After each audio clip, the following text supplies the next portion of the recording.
안녕하세요. 주린센터 TV입니다. 2021년 10월 7일 목요일 두 번째 녹화 방송 시작합니다. 방금 전 영상에서 코스피 분석을 같이 해보았는데요.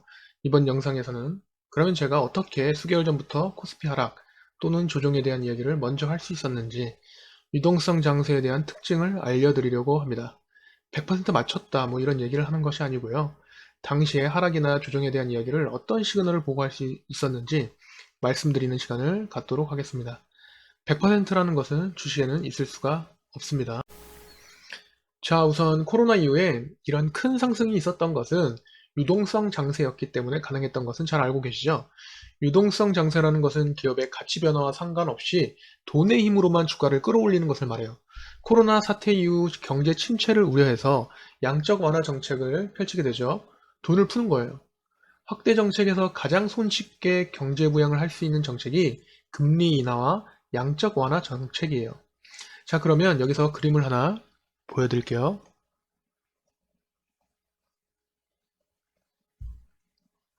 지금 얘기할 내용은 우리가 중고등학교 때 다 배운 내용이에요. 자, 보세요. 여기 돈이 있고 여기 재화가 있어요. 화폐를 지불하고 재화와 서비스를 제공을 받죠. 자, 그러면 얼마의 제공을 받느냐? 우리는 예전에 가격이 결정되는 것은 재화의 가치, 즉 희소성에 따라 가격이 정해진다라고 배웠어요. 수요와 공급의 법칙에 따라 이 재화가 얼마만큼 가치가 있느냐, 그것에 따라 가격이 결정되는 거예요. 수요 공급 곡선은 한 번쯤은 보셨을 거예요. 자, 그런데 이 재화의 가치는 그대로인데 가격이 변동되는 상황이 발생해요. 언제? 이 화폐의 가치가 올라가거나 떨어질 때. 가치는 희소성이라고 했죠. 그런데 양적 완화로 돈을 풀어요. 그러면 어떻게 되죠? 당연히 이 화폐 가치는 떨어지고 상대적으로 재화의 가치는 올라가게 되죠. 그럼 이 재화는 비싸지는 거예요. 더 많은 돈을 지불해야만 이 재화를 살 수 있게 되는 것이죠. 그러면 이 재화를 주식으로 바꿔서 한번 생각해 보세요.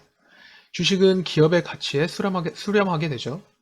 기업의 가치는 큰 변화가 없는데 화폐를 찍어냄으로써 화폐가 많아지고 화폐의 가치가 떨어지게 되면 주가는 상대적으로 올라가게 돼요.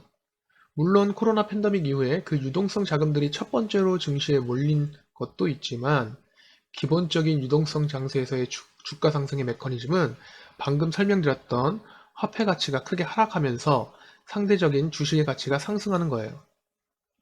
여기까지 이해 가시죠?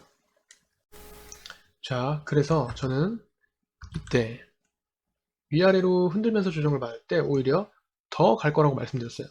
첫 번째는 화폐 가치의 하락, 유동성 장세죠. 그리고 두 번째는 1차 랠리를 마치고 쉬고 있던, 받고 있던 업종들의 2차 랠리를 말씀드리면서 더 상승할 가능성이 높다라고 말씀드렸어요. 자, 그러면 반대로 이때 당시에는 추가 버블이 나올 수도 있지만 이 고점, 검은색 실선 이 고점을 뚫어주는 상승이 이미 나온 가운데에서 당시에 여러 가지 시그널이 좋지 않다. 예민하게 봐야 할 때다. 그리고 이때부터는 비중을 줄이고 매수하지 말아야 하고 있는 종목만 관리하는 것이 좋다라고 말씀드렸어요. 하락 혹은 조정에 대한 여러 가지 시그널 중 화폐 가치와 돈의 힘에 대한 요소를 가장 크게 생각했어요. 자, 지금껏 돈을 풀어서 코로나로 인한 경제 침체 현상을 막아왔어요. 그 돈들이 첫 번째로 증시에 반영이 되었고, 그 다음은 어디예요? 원자재, 철판, 종이 그런 것들 있죠.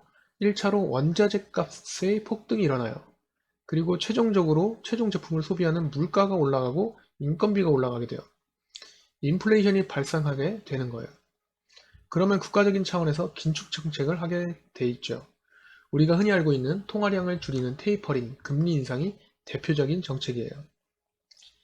이때 시행했던 확대 정책, 양적 완화와 금리 인하, 이것들과는 반대되는 개념이에요.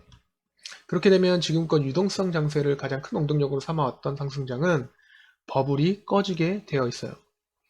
기업의 실제 성장폭보다 돈의 힘에 의해 올라온 증시이기 때문에 그 원동력이 떨어지게 되면 조정을 받을 수밖에 없는 것이죠. 제가 이 중간중간에서 말씀드렸죠. 원자재 값의 폭등을 말씀드리면서 증시에 대한 관점을 조금 부정적인 방향으로 제시드렸잖아요. 물론 이것 말고도 여러 가지 다른 시그널도 말씀드렸었는데, 이런 유례없는 유동성 장세에서는 돈의 힘이 증시의 방향을 결정하는데 가장 큰 영향을 미치는 요소가 됩니다. 증시를 결정하는 요인은 원체 많고 복잡하지만 코로나19 팬데믹 사태 이후 증시를 결정한 가장 큰 요인은 바로 화폐 가치였어요. 즉 정부의 통화량을 조절하는 정책이 이번 유동성 장세의 포인트였습니다. 인플레이션과 디플레이션 사이에서 적절한 균형을 맞추기 위해 노력하는 것이 정부의 역할이기도 하고요. 이해가 가시죠? 다 우리 중고등학교 때 배운 기본적인 내용으로 말씀드리는 겁니다. 어렵지 않으시죠? 어쨌든 여러분들과 이번 유동성 장세를 경험했던 것은 앞으로 주식 매매에 엄청난 밑거름이 될 거예요. 우리가 주식을 할 때 이런 장세에서 큰 수익을 경험한 것에 대해 감사해야겠고, 혹은 수익을 못 보셨더라도 이런 장을 경험해 본 것에 대해 감사하게 생각해야 합니다. 이것으로 오늘 영상은 마치겠고요. 편안한 밤 되세요. 오늘도 수고하셨습니다.